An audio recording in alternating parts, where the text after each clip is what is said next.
okay for the recording. So if that comes up. Awesome.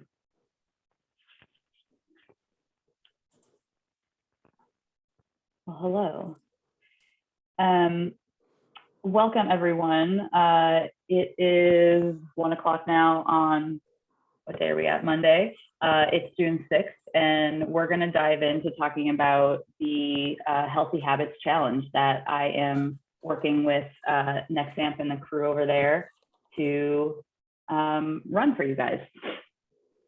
As we go through this, if you have any questions or anything that comes up, please feel free to ask. And then I promise also that I'll allow time for questions and everything as well at the end.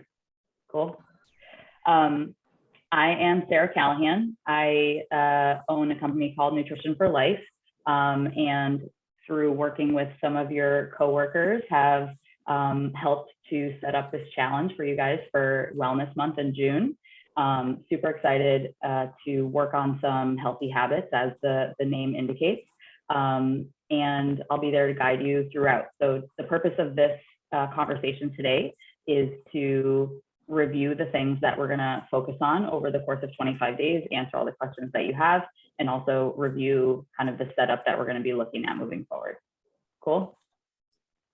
Awesome.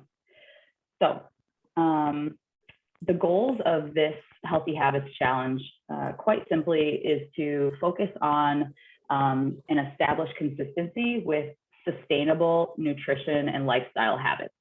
Right, so you'll notice as we go through some of these items that some of them may be things that you've worked on or focused on or heard about in the past, and some might be newer to you, and that's cool. But we are working on consistency and building habits throughout these 25 days. So you will aim for 25 days of consistency, working towards healthy improvements, overall well-being, and building the nutritional foundation to support your personal and professional goals. So some of these things kind of overlap, if you will, all of life. Awesome. The specifics that you're going to focus on include adequate water intake, fruits and vegetables, movements, breathing, or meditation daily. And we're also going to monitor treats and alcohol in an effort to be mindful of intake with those items as well. I promise I'll get to the specifics of all of those. All right, I'll call you back. Bye. If you guys could mute yourselves until your questions or whatever, that'd be cool too.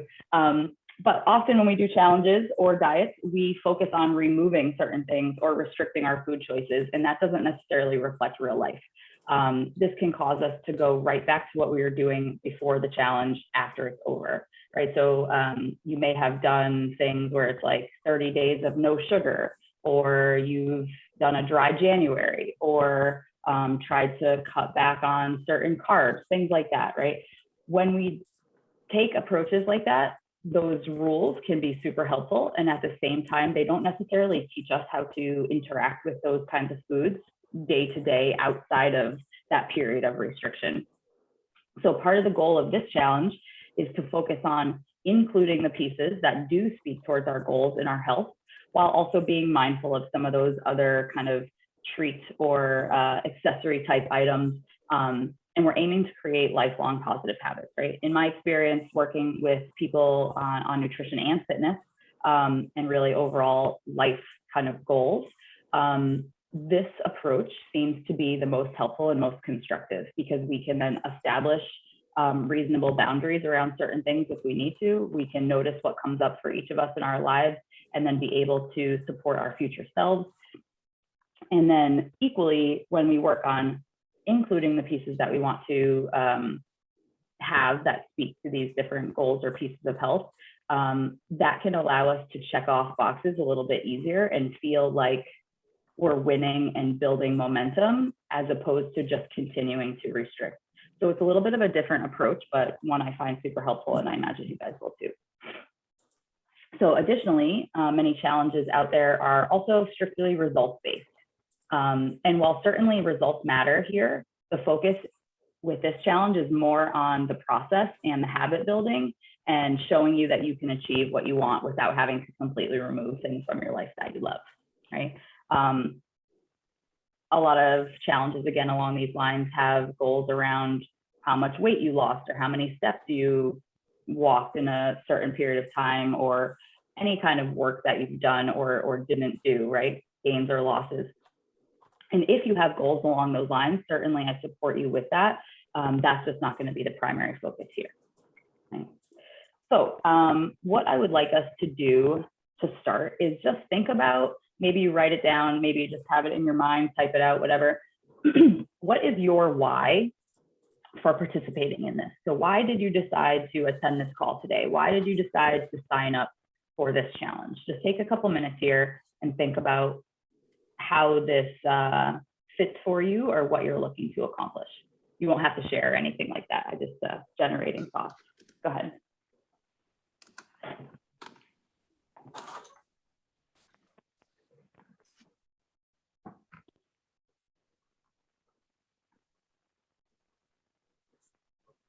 Everybody's taking a second to think about why you elected to participate in this.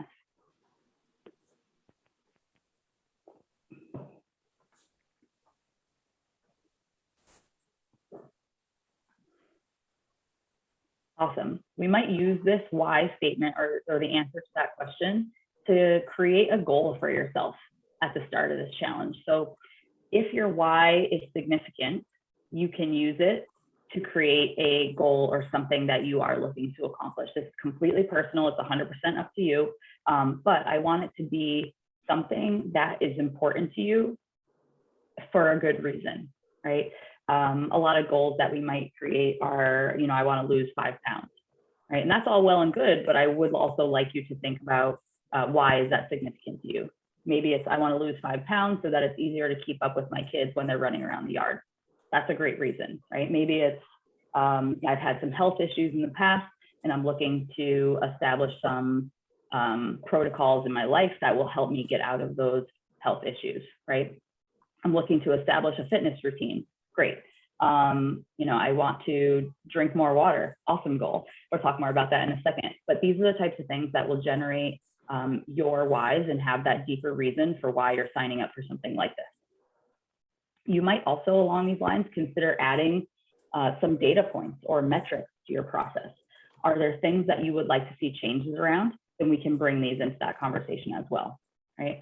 Along these lines, you can also opt to consider areas of your life that you'd like to see improvements in, and then check in on them over the course of these 25 days. Maybe it's once a week, you're gonna think, how is my sleep quality? How do my clothes fit? What's my mood like?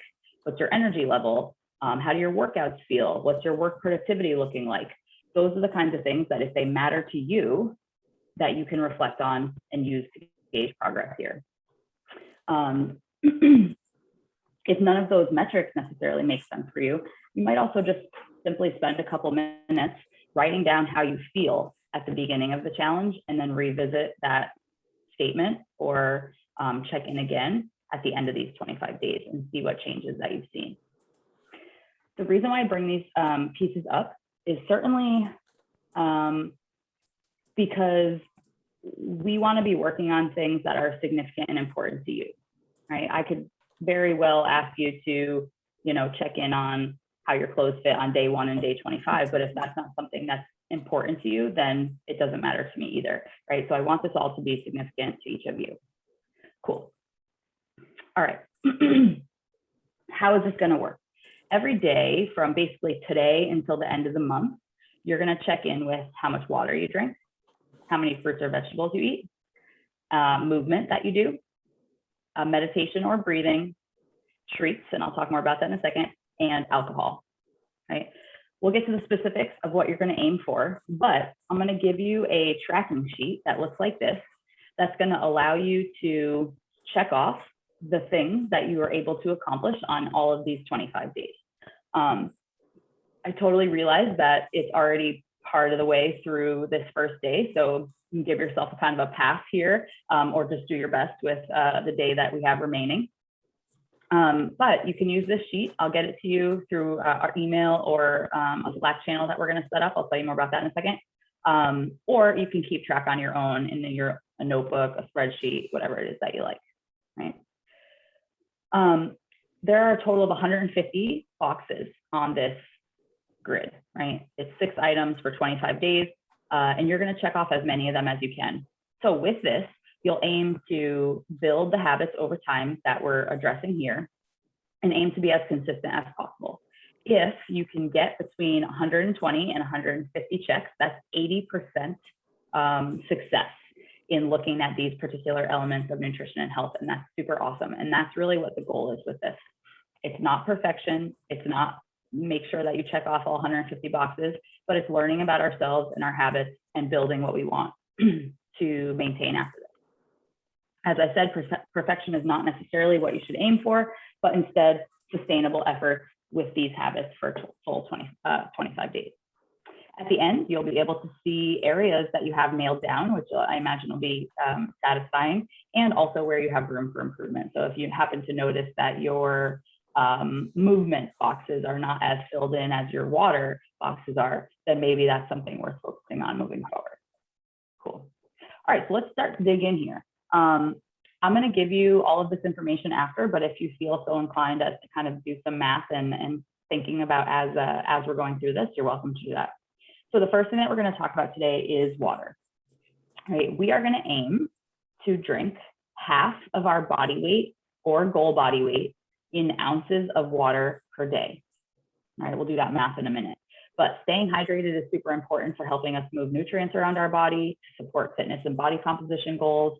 It also impacts mood and recovery, among many other benefits. You may also consider adding a morning margarita, which is my signature beverage, to your routine, right? Jokingly titled a morning margarita, but first thing in the morning, you can have 12 ounces of water with a pinch of sea salt and the juice from a quarter of a lemon or a lime, or the juice from one of those little containers that has lemon or lime juice already in it. And this drink helps to replace electrolytes and hydration that we lose while we're sleeping overnight. So it can be a nice little jump start to the day.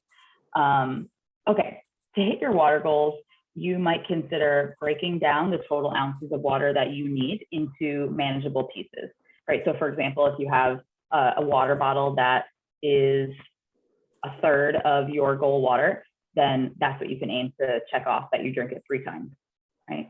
You may also attach your water intake to daily events, right? I'll have a pint of water with my breakfast, my lunch, and my dinner, and 1 before and after my workout. And then that hits your goal. This is just an example, and certainly we want it to make sense for you. But let's take a second and do this math. So you're going to take your weight or your goal body weight, if that makes sense, and you're going to multiply that by 0.5. And that will give you the ounces of water per day that I would like you to work up to or aim for over the course of this challenge. All right, so if let's say you weigh 150 pounds, multiply that by 0.5, and that gives you 75 ounces of water that we're going to aim for on a daily basis. I'll give you a second to do that math, and we'll talk a little bit more about that.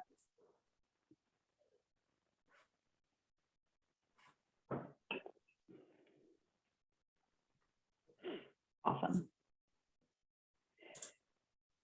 I also, with this, and really as we go through all of this, urge you to be real with yourself about where you're starting from. So using that math example I just gave of a 150-pound person aiming for 75 ounces of water, if that's me, right, and I'm only currently at, let's say, 20 ounces of water per day, that jump might be pretty significant, right? And that's fine. However, I don't expect you to go from 20 ounces one day to 75, by the next in no time, right? So thinking about working up towards that 75 ounces or whatever your goal is going to be huge. You may also notice that you have to use the bathroom more frequently, and I promise that will cut down as your body gets used to having more hydration in it, right? So awesome. This is going to be our first thing. Cool. The next thing that we're going to aim for is fruits and vegetables. So you're going to aim to include at least 3 servings of fruits or vegetables per day, with 1 serving being about the size of a cup or about a cup, and that's about the size of your fist, right? So you have your hand hopefully with you at all times. You can use that as a guide for measurement, right? So 3 servings of fruit or veggies per day is going to be our goal here.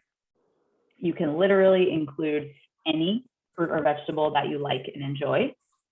And including these servings helps make sure that we're getting vitamins and micronutrients, which were super important to keeping our body functioning at a high level. We're enhancing our gut health, and we're also getting fiber to help keep us regular, which is important as well.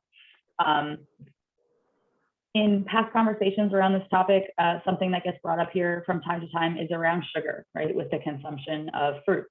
And I just wanted to kind of put out there, in case that's a concern for anybody, that natural sugars that are present in fruit are not significant enough to deter you from eating them, right? Added sugars are what we want to be mindful of, and we'll talk more about that in a minute. So I guess what I'm getting at here is don't let the concern for sugars or caloric intake, for that matter, around fruits or vegetables deter you from eating them, right? Awesome.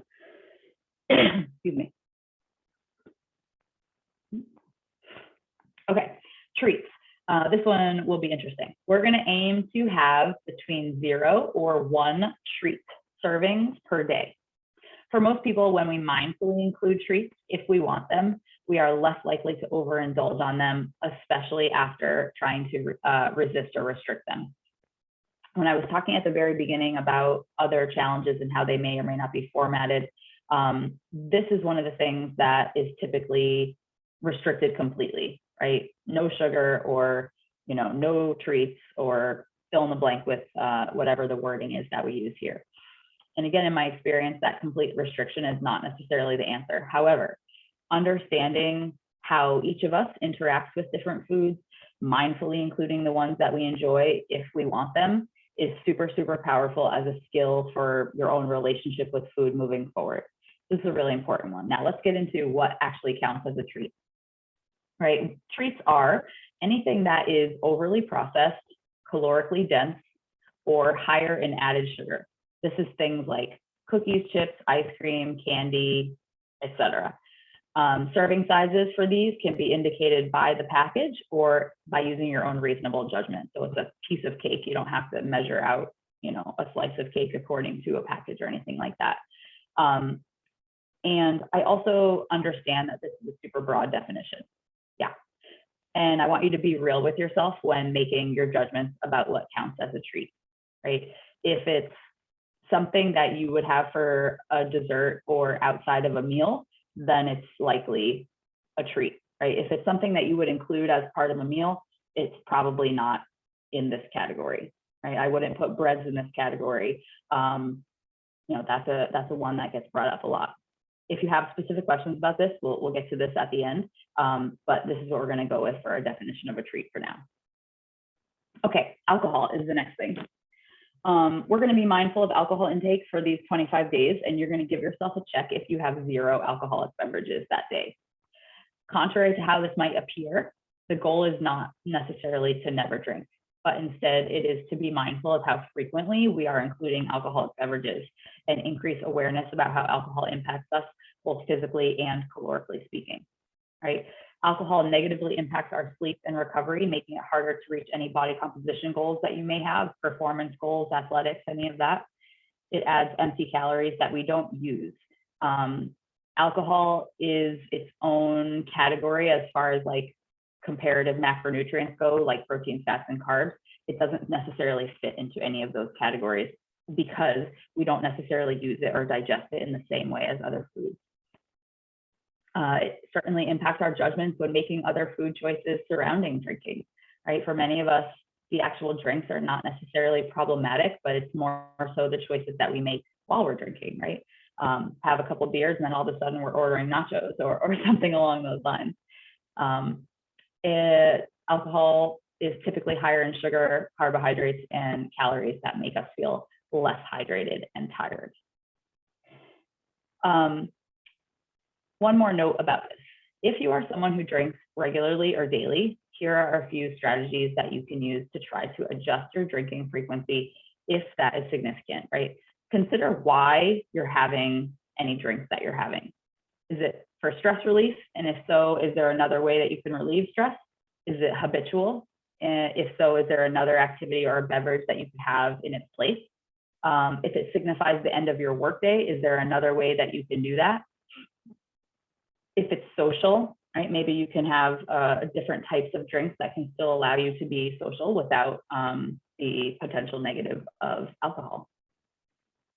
You might also consider setting a certain number of drinks per week or number of days per week that you're going to drink and then plan for them, right? So especially for the duration of this challenge where we're looking to be mindful of how much we're drinking, this can be a really helpful strategy. So maybe it's like, you know, I'm going to have 4 drinks this week, and then you spread them out on whatever days that you want. Or it's, you know, I have a party to go to on Saturday and I'm going out to dinner with my friends on Wednesday, so I'm going to drink those 2 nights or days and otherwise not, right? That type of planning, or, you know, the active thought about what's coming up in the future, can be really constructive, just generally speaking, but specifically with alcohol. And when you do, if you do drink, you can aim for lighter beers, wines, or hard alcohol with calorie-free mixers as being your best bet as far as like sugars and other calories that come with drinking. Just as a little asterisk here, this, although I'm talking a little bit about calories here, that's certainly not the central focus of this challenge. It just happens to be particularly relevant with alcohol. Cool, couple more. Movement is another thing that we're going to focus on over the course of these 25 days. We're going to aim to include at least 10 minutes of purposeful movement per day, right? And that purposeful movement is in there, or the word purposeful is in there, because I want it to be something that you choose to do for a level of fitness, right? Not necessarily like I parked my car at the supermarket 5 minutes away from the supermarket, so I had to walk 10 minutes. Yes, that counts as a walk, and it's not necessarily purposeful for fitness. I guess unless you do that on purpose, then great. You can literally do any form of fitness or exercise that you enjoy. It could be a brisk walk, a run, or other cardio. I'm going to also send you or give you some workouts that you can use to you know, manipulate and adjust for yourself. You can create one for yourself using various body weight or resistant movements. Any kind of fitness class or time spent at the gym counts for this. And as I said, I'll give you some suggestions for workouts if you need them. A little more about movement. Obviously, regular movement is super important for our overall metabolic and cardiovascular health. Even just 10 minutes a day can be super helpful when we look at the big picture. I imagine that some of us may cut out fitness in our days if we think we don't have enough time for it. And I invite you to think differently about that. Even small bursts of fitness can be super helpful in the big picture, even if it's not necessarily like an hour-long workout that you do at a gym or in a class or something like that. Any kind of movement is positive, and in my opinion, barring any issues like illnesses or anything like that, some movement is better than no movement. Benefits of workouts include heart health, weight management, cholesterol and blood pressure management, lower risk of sickness, increased immunity, stronger bones, muscles, joints, and a lower risk of osteoporosis. Helps you feel better, both energy, mobility, better moods and mental health, lower stress. And as a note, if a fitness routine is newer for you, I invite you to start small and work on easily accomplishable workouts and then build from there, right? Again, many times when we take on a fitness program, we can try to go from 0 to 100 in a day, and that's really tough. So if you think about, if you're at 0, maybe it is 3 10-minute walks this week. Great. If that was too easy, then wonderful. How can we ramp up from there? I would much rather have you start with something that's too easy and build than start with something that's too hard and then have to kind of readjust or recommit in a different sense. Last one here, and that is on meditation and breathing. You will aim to spend 5 minutes a day meditating, breathing, or reflecting on positive emotion, positive affirmation, sorry. This can be super helpful for more reasons when I get into it in a second, but you can opt to either follow along with the recording that I'm going to provide for you, or practice this in any way that fits for you individually. Maybe it's something that you already do.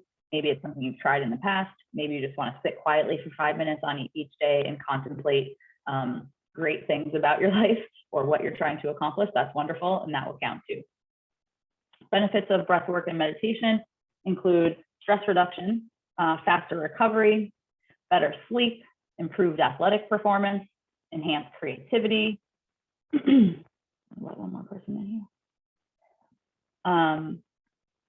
More focus, improved immunity, improved circulation, and a calmer nervous system. Quite literally, breathing deeply, like full breaths into your belly and all the way back out for 5 minutes per day, literally calms your central nervous system, which can allow you to function at a higher rate and with more focus than if you were at a more stressful state. So lots of benefits here. Okay, aside from the movement and meditation pieces, you might be asking yourself, what else should I eat when we're looking at these checkpoints of water, fruits and veggies, and monitoring treats and alcohol?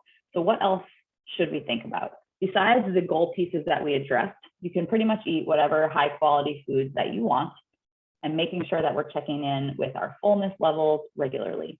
So we want to be about 85% full after meals and not 100% stuffed. You can aim for lean proteins, more fruits or veggies, quality dairy products if you're hungry. As I mentioned before, things like bread or oatmeal or those kinds of things do not necessarily have to be cut out for this challenge. The treat aspect of things is more so like desserty type food or snacks, maybe more so. Awesome. What else can you expect as part of this challenge? So everyone who signs up will be added to a private Slack group to communicate, ask questions, and support one another. When I invite you to the Slack group, look for it's labeled as #Nexamp Healthy Habits Challenge group. That's the one that you're going to want to join and interact with. You will also, by default of me adding you to the group, get access to a more general channel that I post various health and nutrition items in. You're more than welcome to check that out or interact there, but this will be the group that's specific for this challenge. You're going to also receive some accountability check-ins via email and through that Slack channel. Some informational emails and posts that can help you with all of these pieces for 25 days. Tips to help you continue hitting these targets. I'll also include recipes or other fun facts. And you also have the opportunity to schedule a coaching or a check-in call with me at the midway point if you so desire.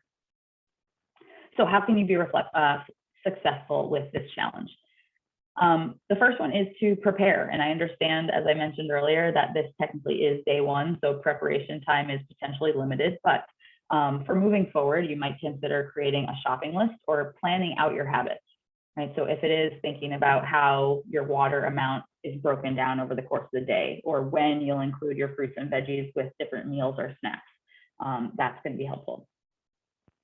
I also would like you to be reasonable with your starting points. So depending on where you are currently at with each of these pieces, making adjustments might be challenging. So start with where you are and progress from there. Better is better is one of my most favorite sayings. Anything that's more than what we were doing before or progress towards where we're trying to go, that's positive, and we should reflect on that and be excited about that. Again, perfection is not necessarily the goal. I also invite you to fill in that check-in chart daily, right? This is key for building lasting habits when we're able to reflect on what happened that day, check off the things that we got. Maybe we think about what was holding us back from getting the rest of them. And you might even consider setting an alarm or reminder each day to keep you on this, right?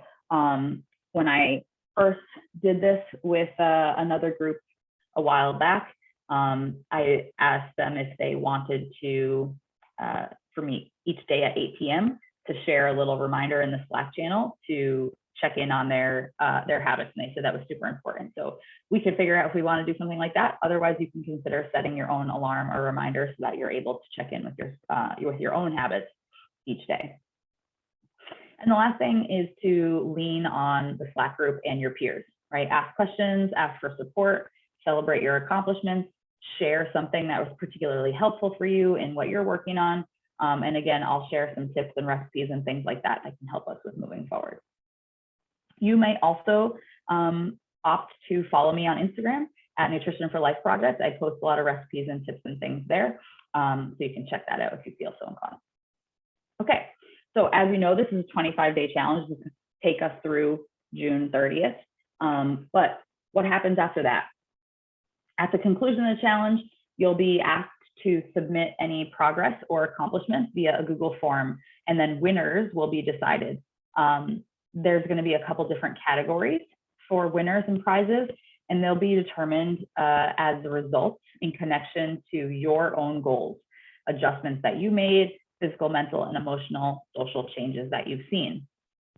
As I mentioned at the beginning, this is not necessarily like who walks the most steps or who loses the most weight or who eats the most vegetables.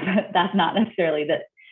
The winners are going to be decided based on efforts that you've made personally, how these changes have reflected in your own life, and maybe what you've learned or what you'll continue with moving forward. And there'll be different categories as well. Cool. Ideally, after the challenge is over, you'll keep as many of these habits in place as seems right for you and increase mindfulness around them moving forward. Okay, I'm going to pause here with my chatter, and thank you for being so patient, and ask if anybody has questions about any of these items that we've discussed or about the challenge in general. If you do, feel free to unmute yourself and share thoughts, comments, questions, concerns.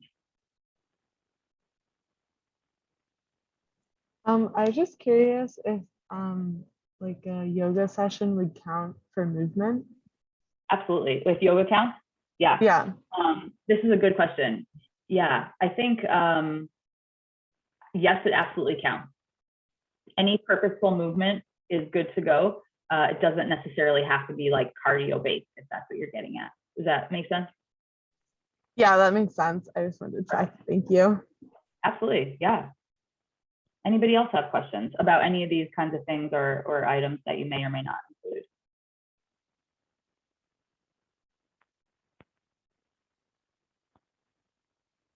Cool.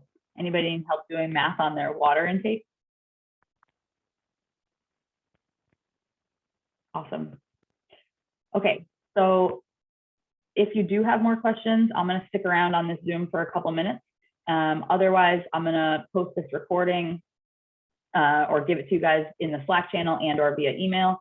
And if you have any other questions or want to speak directly about your own experiences, please feel free to reach out to me directly, either in that Slack channel or via email at sarah@nutritionforlifeproject.com.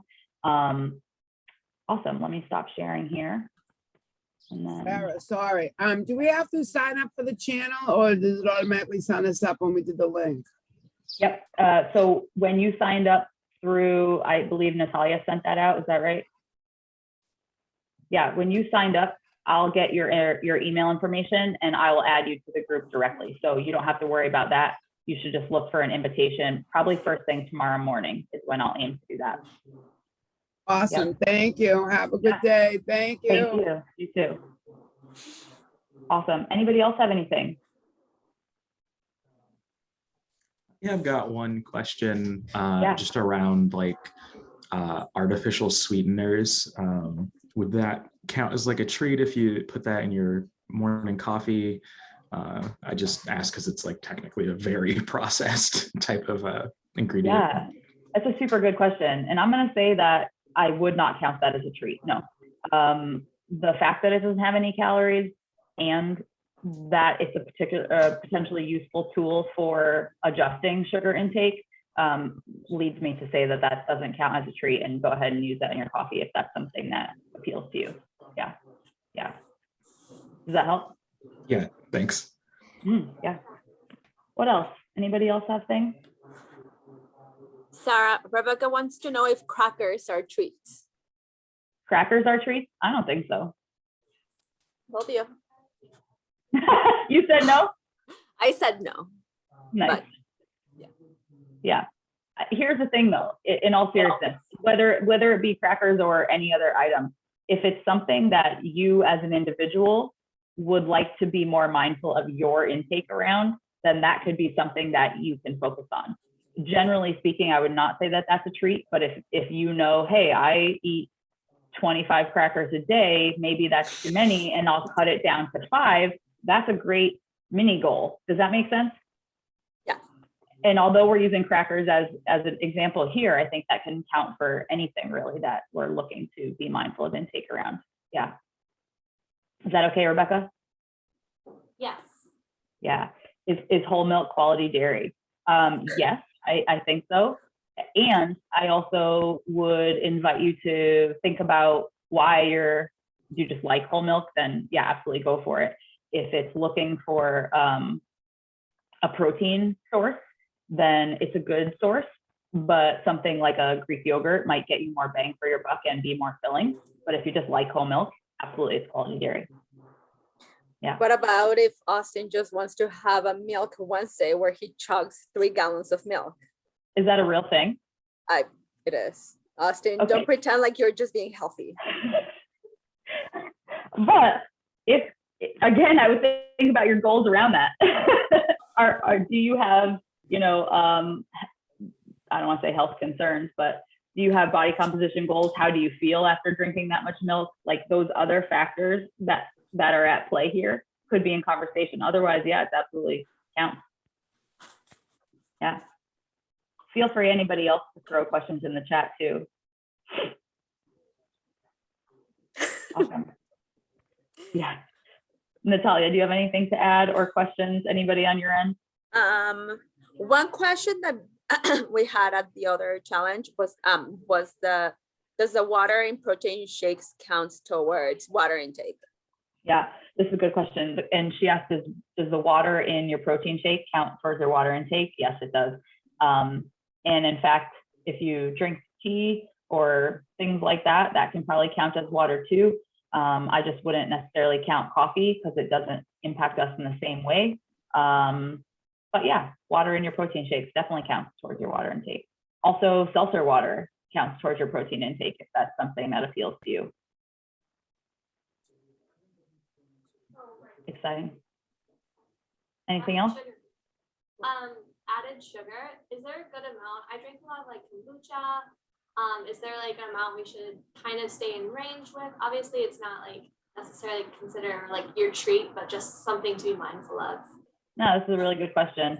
This is a little more maybe nitty gritty than the exacts of this challenge. However, if you are looking to be mindful of your added sugar intake, the dietary recommendations for Americans that just came out this past year recommend that no more than 10% of your overall calories should be added sugars. So to put that into real terms, let's say, for example, that you eat 2,000 calories a day, 10% of that is 200, right? Which equals 50 grams of added sugar per day. So if your kombucha, let's say, has 8, right? Or something like that, then that's only a fraction of what is still considered, completely safe and healthy. Does that help? Yeah, absolutely. Cool. Thank you. Yeah. Oh, good question, Natalia. Do you see that? Yes. If you after the Zoom meeting have decided you do want to sign up, I will post the link to sign up again on the Nexamp All Teams channel in a little bit. Awesome. And Mia, if you're signing up, happy to have you. Awesome. All right, my friends, I'm going to stop the recording. If you are all set with your questions, you can hop off whenever you're ready. I will hang on for a few minutes in case anybody else has anything. But otherwise, I look forward to seeing you all in the Slack channel via email or communications that we have coming up. And I'm excited to be working with you guys. Awesome. Thank you, Sarah. Enjoy the rest of your day. Yeah.